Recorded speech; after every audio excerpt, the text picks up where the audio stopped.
Ya, saya jelaskan dulu yang inhirab ya. Yang inhirab itu tadi artinya adalah penyimpangan atau pergeseran mahraj ya. Menurut Imam Al-Jazari, jadi si mahraj yang lam dan ro itu dia punya rumahnya masing-masing ya. Jadi ketika mengucapkan huruf lam, dia kadang menyentuh mahrajnya huruf ro karena berdekatan. Dan ketika menyebutkan lafad huruf lam, kadang menyentuh huruf ro atau sebaliknya gitu ya. Gitu ya. Karena berdekatan itu. Tapi menurut dari ulama yang kontemporer yaitu Syekh Aiman Rusdi, itu penyimpangan mahraj itu dari segi udara. Ketika huruf lam, dia mahrajnya sisi ujung lidah bagian bawah hingga ke ujung lidah menyentuh langit-langit, terhalang tuh dari al-jaub si anginnya, itu si udaranya. Jadi dia menyimpang ke pinggir.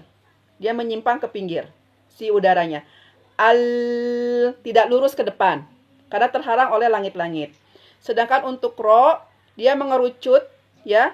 Jadi mengerucut di tengah-tengah. Jadi si anginnya keluar dari tengah-tengah itu. Or gitu ya. Karena mengerucut selidahnya, terhalang anginnya tidak sempurna seperti huruf sin atau ha ketika diucapkan, maka dia meleset atau dari tengah-tengah dia keluarnya. Or gitu ya. Itu untuk yang disebut dengan inhiraf ya. Lanjut. Bahkan ada sebagian ulama yaitu salah satunya Imam Qurtubi itu ya mengatakan bahwa lam, ro dan nun itu satu mahraj ya, karena berdekatan. Lanjut yang ke-6 adalah takrir dulu ya, takrir. Yang kelima ada takrir, yaitu bergetar. Ya.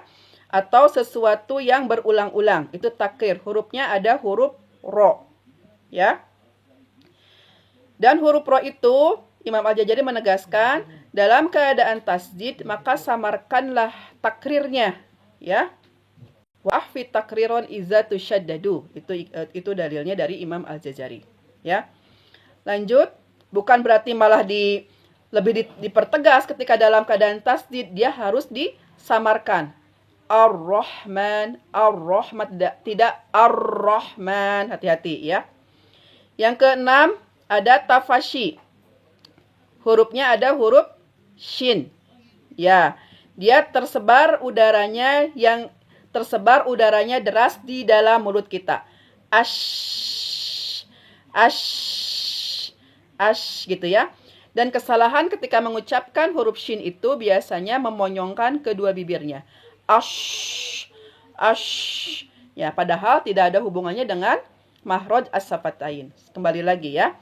Dan dikhawatirkan dia menjadi tebal. Ash. Maka bibirnya jangan ikut gerak. Lanjut ke sifat yang ke-7 ya, terakhir ya. Istitolah.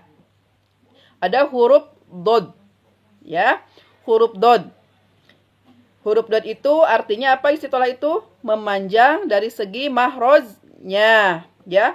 Yaitu sisi lidahnya menempel ke pinggir geraham kita, ya.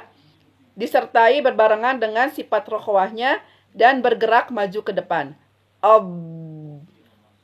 Sampai menyentuh mahrajnya huruf lam. Ya, di situ. Ya. Dan perbedaan antara kalau salah mengucapkan atau tidak sempurna haknya untuk huruf dod, maka dia bisa ke huruf zo. Karena dia hampir sama. Perbedaannya adalah dari segi mahraj dan dari sifat istitolahnya saja. Ya. Paham? Waddoda bistitolatin wa makhroji mayiz minadzo'i. Itu dalil dari Imam Al-Jazari bahwa sifat dot itu dia punya sifat istitolah dan berbeda mahrajnya dengan huruf zod. Jangan sampai tertukar dengan huruf zo. Ya. Itu untuk sifat yang tidak memiliki lawan atau laisa lahadidun. Cukup ya. Insyaallah minggu depan kita akan bahas lagi sifat yang aridoh. Insyaallah ya. Ada pertanyaan sebelum kita lanjut ke talaki? Cukup ya. Cukup dulu ya. Insyaallah pelajari dulu ya. Insyaallah. Mudah. Baik, kita lanjut ke talaki surat An-Nasr.